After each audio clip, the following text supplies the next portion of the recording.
Comment aider mon enfant dans ses apprentissages scolaires cette année? Mon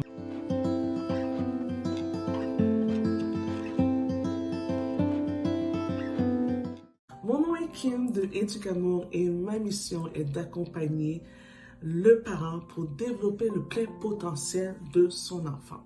Parents, je sais que c'est important pour moi, c'est important pour tous les parents. On veut le succès de notre enfant, on veut qu'il réussisse, on veut des A+, des B+, ou tout simplement, regarde, je veux que mon enfant arrive à un autre niveau. S'il était là, je veux qu'il aille là. On veut ça, tu sais, ça fait notre fierté quelque part, tu sais. Bon, on ne te dit pas trop là, mais on est content.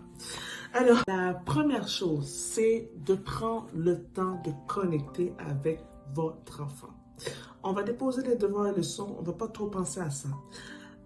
Qu'est-ce qui est important, en tout cas, pour moi, comme encore une fois, de mon expérience et de ce que j'ai vu?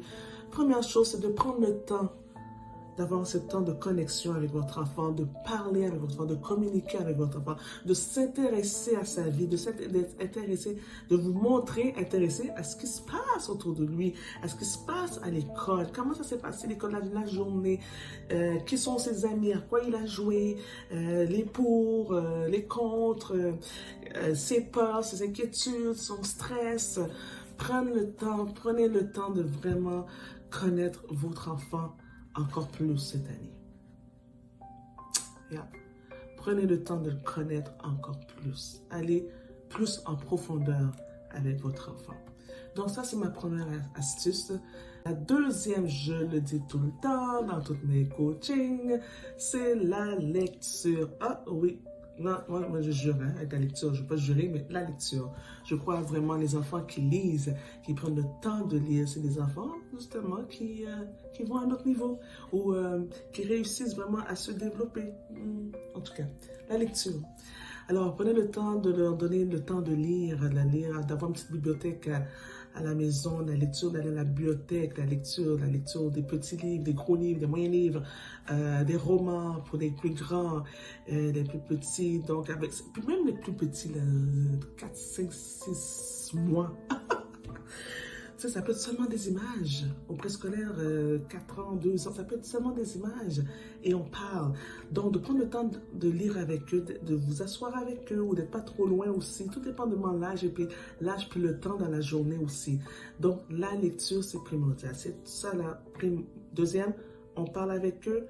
Deuxièmement, la lecture. Et même avec la lecture, on peut favoriser aussi la communication. Plus vite. La troisième chose, c'est d'encourager les forces de vos enfants. Tous les enfants ont un don. Ils ont tous des dons, tous des talents. Ne passez pas à côté de cela. Encouragez les dons et les talents dans la semaine, même par jour de vos enfants. Si c'est un enfant qui a un don de musique, c'est un musicien, il aime ça la musique. Allez, donnez-lui le temps de se développer à ce niveau-là. S'il aime tout ce qui est, je ne sais pas moi, science, allez, donnez-lui le temps, le privilège de pouvoir développer ce côté-ci. Quel est le don, quel est le talent de vos enfants? Alors ça, c'est la troisième astuce que je donne, que je vous partage. Quatrième et cinquième astuce viennent ensemble, c'est de travailler en collaboration avec l'enseignante et l'école. OK, la famille de l'école. Pourquoi je dis ça? Mais parce que lorsqu'un parent est impliqué à l'école, dans la vie de l'école, et surtout collabore avec l'enseignant, qu'est-ce que ça montre à l'enfant? C'est vraiment que, waouh, mon père ou ma mère s'intéresse à ma vie d'école.